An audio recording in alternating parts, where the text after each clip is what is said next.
Are you having knee issues, pain, or discomfort? Well, check out these static stretching exercises and see if they help.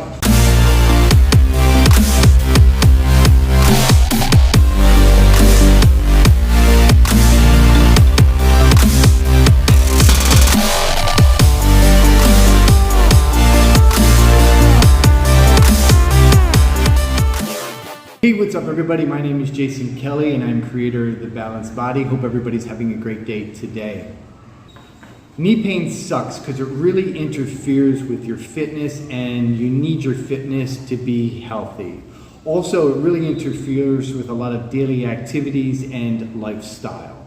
So it's important to know why you have knee pain and how to fix it or resolve it.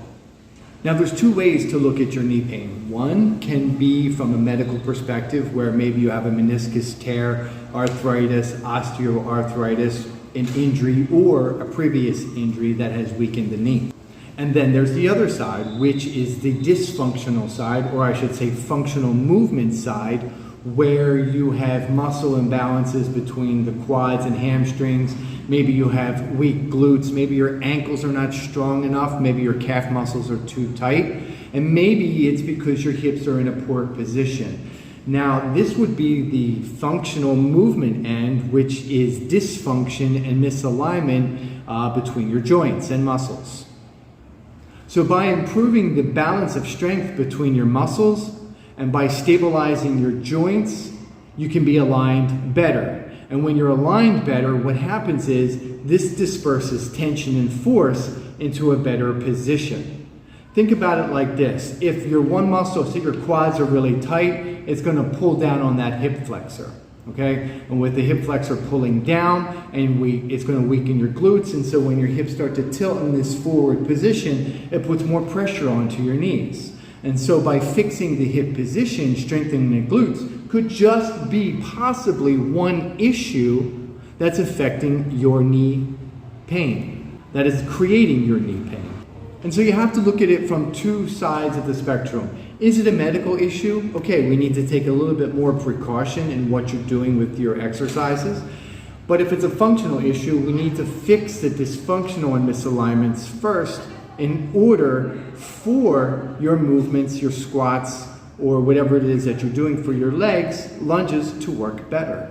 And so I'm going to bring two sides of the spectrum into one. I'm going to show you how to do certain exercises that will help reduce or eliminate the pain, say in your squats and your lunges, and also how to bring a functional aspect into that as well.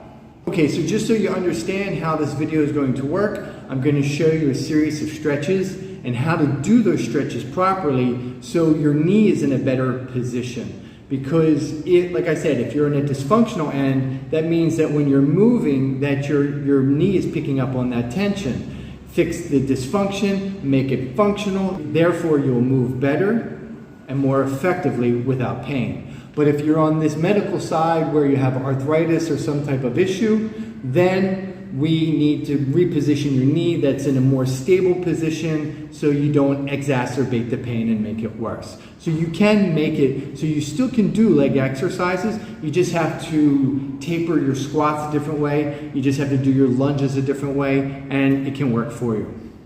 You have to remember that exercise is important, that movement for your knee is important, that if you have arthritis and you just let it sit around, that's actually worse for your knee. But you don't need to start doing movements like heavy squats and heavy deadlifts for your knee. No, just by doing simple mobility work, just by simply doing static stretching work or stretching work, and light strength work will make a huge difference for that knee. You just have to know your angles, your leverage, and ranges of motion so you don't make the issue worse. So to begin, just so you can see, is that when you have that hyperextension of the spine, it puts more pressure on your knees. And so now when you do the lunge, make sure you squeeze your glute and stretch the hip flexor, okay? You're gonna have a much better, it'll feel harder too with the stretch of the hip flexor quad when you squeeze your glute. But what that does is stabilize your hip and align your position better. And with the front leg, make sure the knee stays 90 degrees over the heel so you don't have any excess pressure or tension moving that knee forward. Here are hip bridges on the floor. Again, when you have some type of knee pain, you always want to try to stay in the 90-degree position where the knees stay over the ankles. And so with the hip bridges, all you're doing is lifting up and squeezing your glutes for about 10 seconds, and then lowering your hips down, and then lifting up and squeezing again. But when you do this, also make sure you keep your abdominals tight so the glutes and the abdominals are also working together. And if you want, you can extend your knees, your legs out a little bit more, and that can help decrease any pressure or tension as well. Here is doing the hip bridges on the bench. That's the same idea, except it can be a little bit easier if you're having knee pain. Go to the bench here. What you're doing is lifting your hips up, squeezing your glutes, and then relaxing, and then squeezing those glutes for 10 seconds. You'll feel a stretch on the hip flexor, and again, you want to keep those knees parallel and everything in a 90-degree angle. And again, if you want, you can extend your feet out and take some of the pressure off the knees a little bit more and push through your heels so you can squeeze those glutes. When you push through your heels, your glutes will squeeze. There's a reciprocation signal that's there. And now if you have a tight calf muscle, this is what happen with your foot. And so now what we're trying to do is stretch that calf.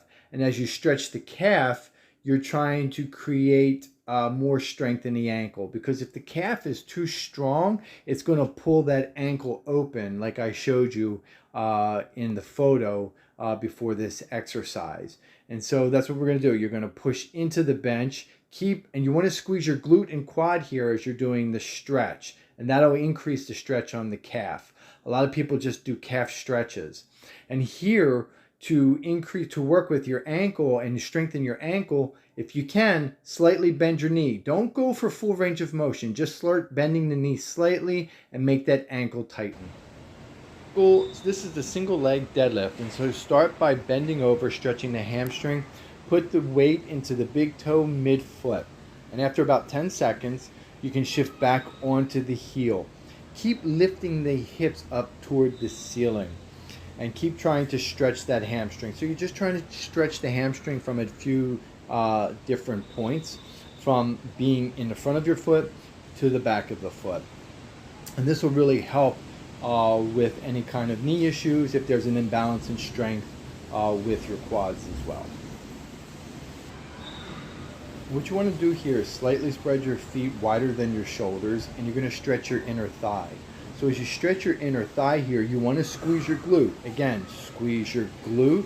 Turn your foot out slightly there so you can makes it easy for your knee. Squeeze your glute and then stretch your inner thigh. When you squeeze your glute and stretch your inner thigh, you're going to feel a muscle on the side of your hip called glute medius start to contract too. That's really important because that is actually a muscle that stabilizes the knee. And so when you do this, you can alternate back and forth, holding for 10 seconds each stretch. Hey, thanks for watching, and I hope these static stretches help you with your knee pain or discomfort. And make sure you check out the next video for knee pain and strengthening exercises.